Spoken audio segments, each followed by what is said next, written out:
The Las Vegas Raiders already have one of the NFL's most exciting trios of pass rushers. Max Crosby, Malcolm Kuntz, and former first-round pick Tyree Wilson. Crosby is a relentless all-pro force. Kuntz finally broke through last season. Wilson has the tools. He just needs consistency. Without a role, they're solid. But really? 3 edge rushers aren't enough in today's NFL. With a 17-game schedule and injuries, fatigue, and situational mismatches always lurking, depth is no longer a luxury. Price and aussi a necessity. That's why a new name is gaining traction behind the scenes at the Raiders front office, Matthew Judon. Let's be clear, this wouldn't be a flashy headline-grabbing signing. It would be a calculated tactical move. Judon isn't coming in to replace anyone. He wouldn't be the face of the defense. He'd be a specialist, a chess piece the Raiders could use when it mattered most. Third down, obvious passing downs, 2-minute situations, that's where Judon shines. Judon is currently a free agent after a turbulent 2024 season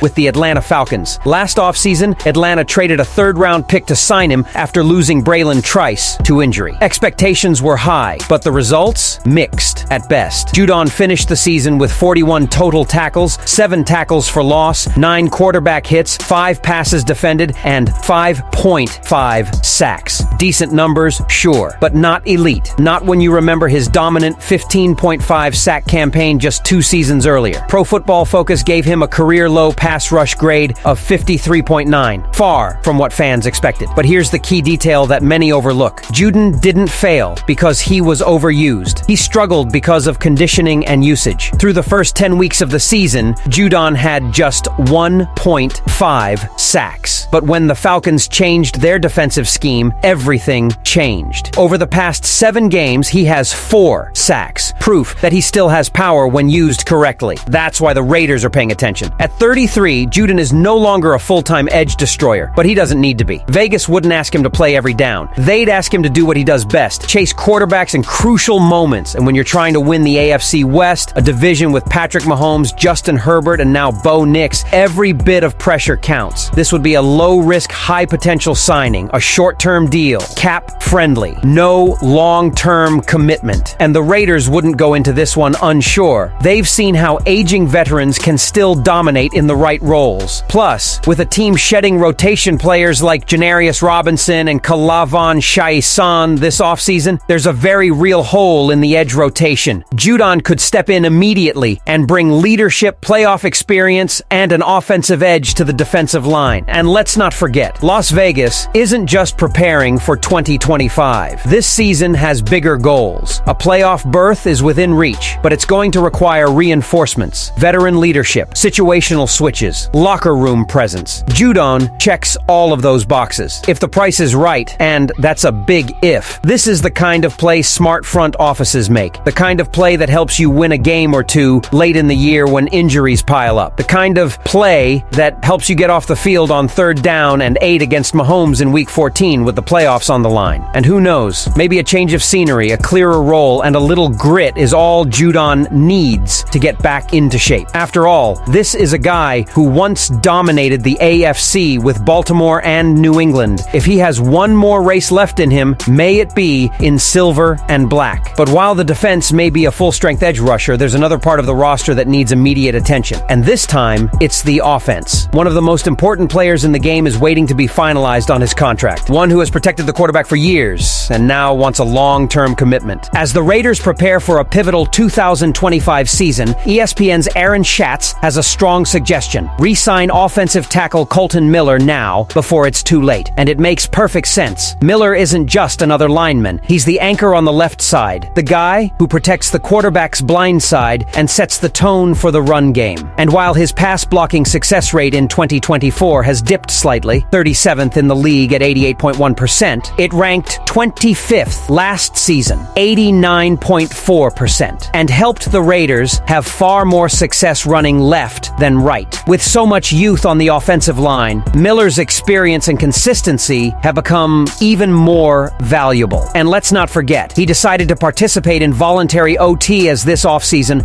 while he worked toward a new contract. But after minicamp, he made his intentions clear. He doesn't want to go anywhere else. "I want to be a Raider for life," Miller said. "I love being here. I've only known this place for a long time, and I'm going to keep doing what I do, showing up, getting better, and leading the younger guys. It's the kind of leadership everyone dreams dreams of. And with Pete Carroll emphasizing competition and accountability throughout the roster, keeping a veteran like Miller on staff is essential. Yes, he's getting older, but elite left tackles don't just appear in free agency now, and they rarely develop quickly. The Raiders need to think long-term, and that starts with solidifying the core. A new deal for Miller not only stabilizes the offensive line, it also sends a message to the locker room. Leadership and leadership are important in Las Vegas. Speaking of looking to the future, the Raiders may already have another plan in place, and it's been linked to a rising star who could be the defensive partner Max Crosby has been waiting for. A name that could define the next decade of the Raiders' defense. Ruben Bane Jr.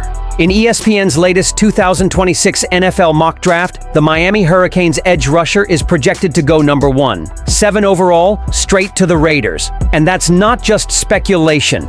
It's an acknowledgement of need, talent, and fit. Las Vegas has made 7 of its 11 2025 picks on offense, 5 of them in the first 6 rounds. Now, with its sights set on the AFC West arms race with Mahomes, Herbert, and Bo Nix, the defense needs to reload. Bane could be the answer. At 6'4" and 275 pounds, Bane is a physical force with a lightning-quick first step. He has 11 sacks in 2 seasons with the Hurricanes and demonstrates elite skills in converting speed into power. A crucial skill when running from the edge.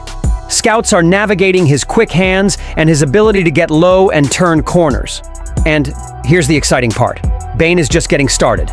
Miami opens the 2025 season against national runner-up Notre Dame, and Bane enters with a chip on his shoulder and a healthier mindset.